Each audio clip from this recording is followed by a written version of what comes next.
Have you ever felt like your thoughts were just too much for the room? That every time you tried to explore an idea beyond the surface, people looked at you like you were speaking a different language? You're not imagining it, and you're definitely not alone. Throughout history, those who think deeply, who question, reflect, and analyze, have often felt like outsiders. Not because they are wrong, but because they refuse to stay silent when the world begs for comfort instead of clarity. From Marcus Aurelius to Simone Weil, deep thinkers have lived on the edge of society's understanding, and not because their minds were flawed, but because their vision stretched further than most could see. But why does this happen? Why does thinking deeply so often lead to isolation? Let's look closer. When someone is physically powerful, we admire them. When someone is rich, we might envy them. But when someone is mentally sharp, when their ideas slice through the noise, it makes people uncomfortable. Why? Because intelligence doesn't just present new thoughts, it disrupts old ones. Psychologists call this cognitive dissonance. When new information clashes with our existing beliefs, it creates tension. Most people don't resolve the tension by growing. They resolve it by rejecting the source, and so the thinker becomes the threat, not because they're aggressive, but because they see. They question the rules that everyone else silently agreed to follow.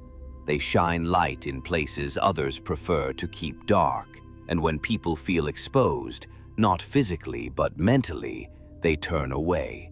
They laugh it off, they change the subject, or they label the thinker as arrogant, odd, or too intense.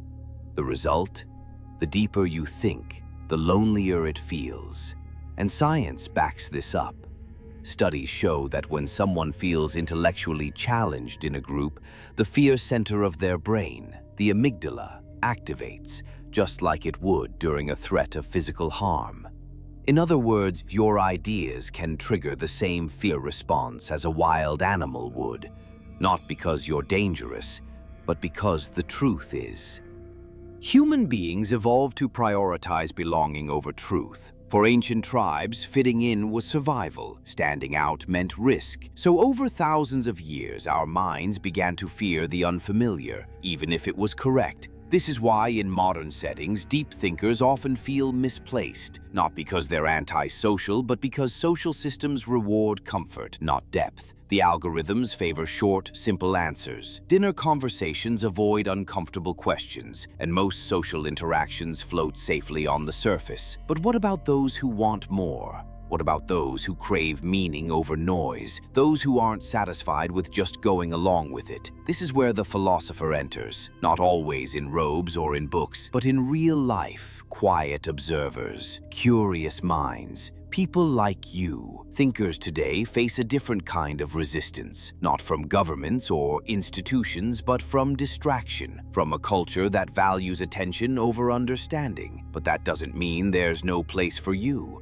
On the contrary, this is your time, because as the world speeds up, stillness becomes rare. As conversations become shorter, depth becomes more valuable, and as certainty gets louder, those who ask questions become essential. So if you've ever felt like an outsider for your thoughts, if your questions have ever been met with silence, awkward glances, or you think too much, know this: you are not broken. You are simply awake in a world that is still dreaming. And while that may feel lonely at times, it also means one thing: you're seeing something real. And that's the beginning, not the end, of what it means to live deeply. If this message resonated with you, tell us in the comments. Have you ever felt misunderstood for your thoughts? And if you're someone who values truth over comfort, ideas over noise, and questions over quick answers, this channel was made for you. Hit that subscribe button and let's explore the world beyond the surface. We're just getting started.